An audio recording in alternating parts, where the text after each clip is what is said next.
When did you realize your family wasn't like other families? Story 1. Left with my stoner friend from high school during lunch and went to his house. He'd forgotten homework. His mom was drunk and passed out on the couch. We heard a truck pull into the driveway, and my friend went into a panic. Shit, my dad's home. We gotta go now. Too late. His dad came through the door looking like a stereotypical redneck and started yelling obscenities at my friend and threatening to beat his lazy ass. We both tore out of there. I said to my friend, "Now I understand why you always ask if you can come to my house after school. Dan, I'm sorry. I had no idea." Yeah, you're the first person I felt like I could trust that wouldn't judge me for my home life situation. It'll be okay. My dad will drink and pass out, so I will be safe to return tonight. I talked to my parents about this, and they had him stay nearly every night for his sleepover, made sure he was fed, and became surrogate parents to him. This lasted about a year until his oldest sister, who ran away from home a few years ago, returned and invited him to come live with her and her husband. This was in the 80s. I lost touch with him when he moved with his sister, but think about him often and am thankful for giving me insight that not everyone is as fortunate as I with the family I grew up with. Story 2. Mom and Dad used to drink heavily and fought all the time.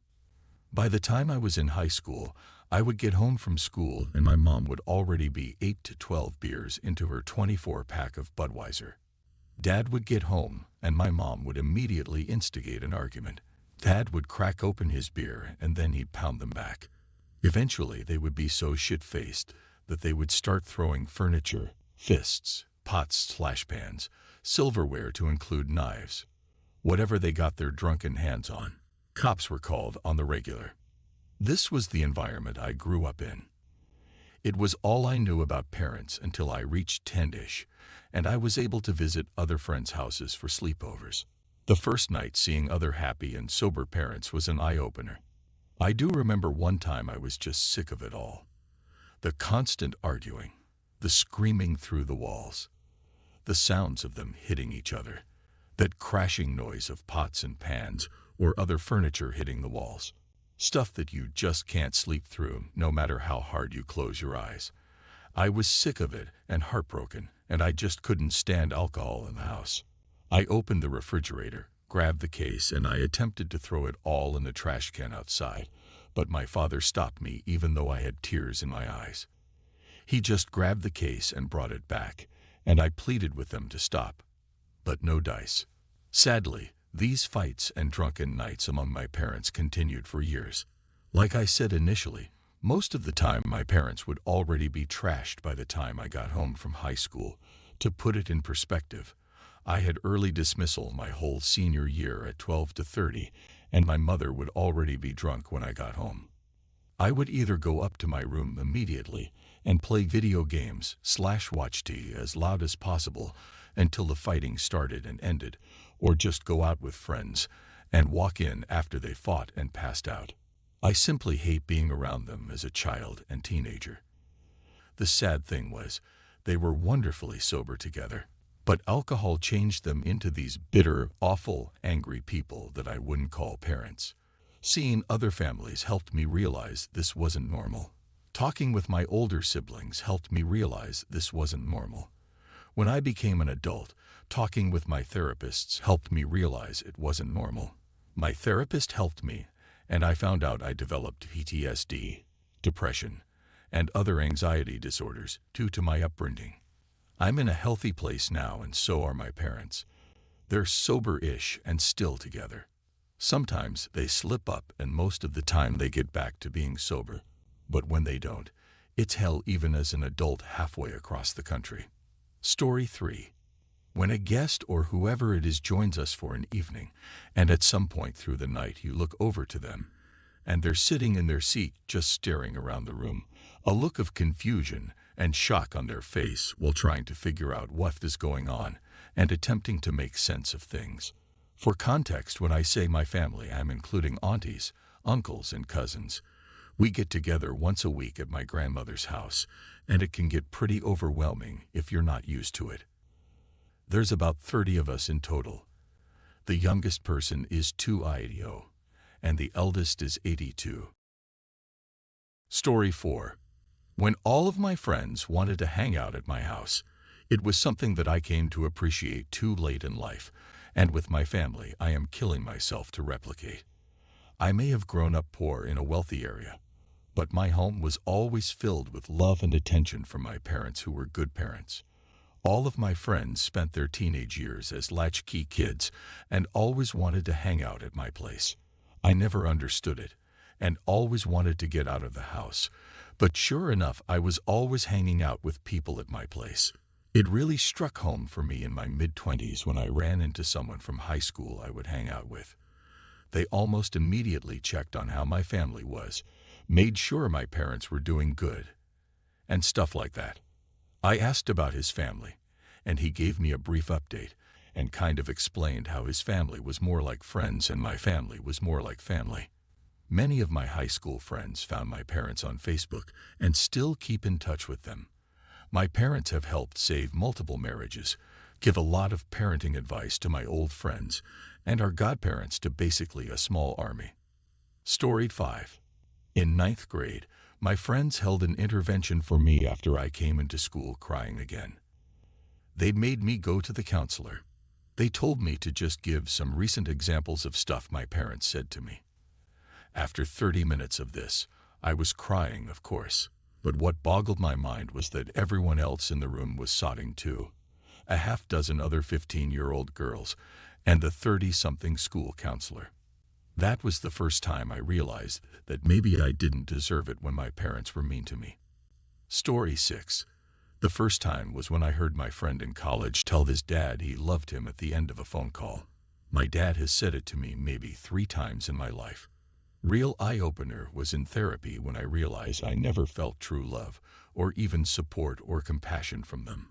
Cutting them off was easy because I was never made to feel like I was allowed to need help from either of my parents after the age of maybe 12. I wish I could empathize with how my wife feels about missing her dad. He died very young.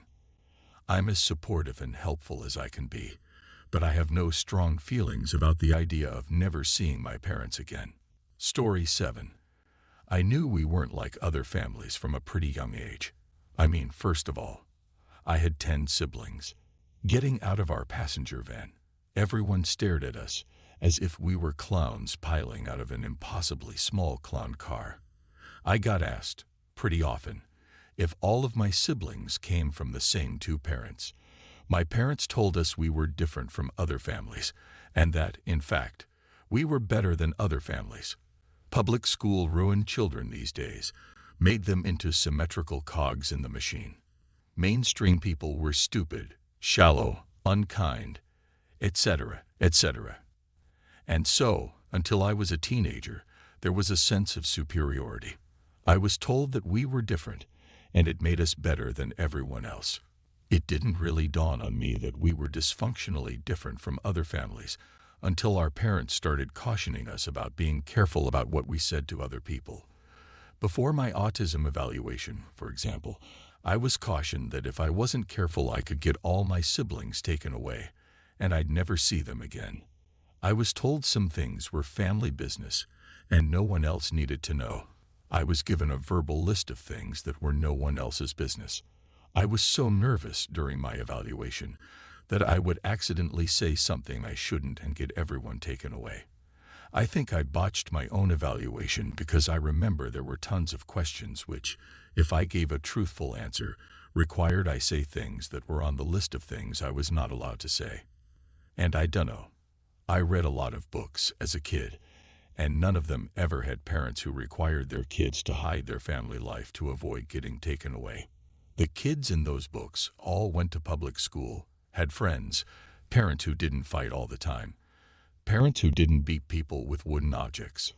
I realized we were not healthy, and then I grappled with that for a good long while, going back and forth between gaslighting myself into thinking it was fine and thinking it was very much not fine, and I wanted to run away. I never did run away, but as an adult I don't talk to the vast majority of my family because the dysfunction never went away, and in some ways just got worse. Story 8. My parents have never said anything affectionate. I'm actually surprised and a little bit cringed when other parents tell their children they love them. I'm not good at showing emotions cause when I do my dad would just shut me off immediately. Cause I am the first child, and I am the man I need to take responsibility. Bullshit. Showing emotions has nothing to do with responsibility.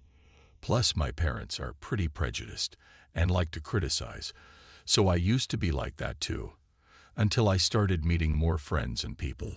Imagine watching a YouTube video about cars with them, and they would say shit like, "Ah, this car won't suit you. Useless. Ah, this thing sucks. Ah, this man reviewing has tattoos. That's a bad thing. Ah, why would you buy this car you can't carry much?" 50 times a minute. Story 10. I, 15, have a dad who has MS, multiple sclerosis, and a mom who is a teacher. I always knew I had a different life, but I didn't see it as not normal. I think the time it really started sinking in was when I got older and realized not everyone has a person in their life like this. What I mean is, my dad is a stay-at-home dad who needs help doing basic human things, grabbing stuff, getting adjusted in a chair, getting an object that is next to him. Since I was 12, no longer drives due to loss of strength in his hands, and he doesn't walk, he can't. I've never seen him walk, nor stand, without help. The first point I made was the thing that made me realize mine wasn't like others. Me, my brother, and mom had to help him with everything. Last year I got to see him stand for the first time, and I almost cried. He was standing for 20 minutes and took almost 30 minutes to get him onto the platform that helps him stand, yet I almost cried. Though he has this, he is still the best dad I could ask for. He gets mad quickly, but I don't mind in the end because I love him. He's the best dad I could have. He's always there, and even with disabilities does so much to help out our church and family, just like my mom does when she has time. It's a lot of constant work in my life, but I wouldn't trade it for the world.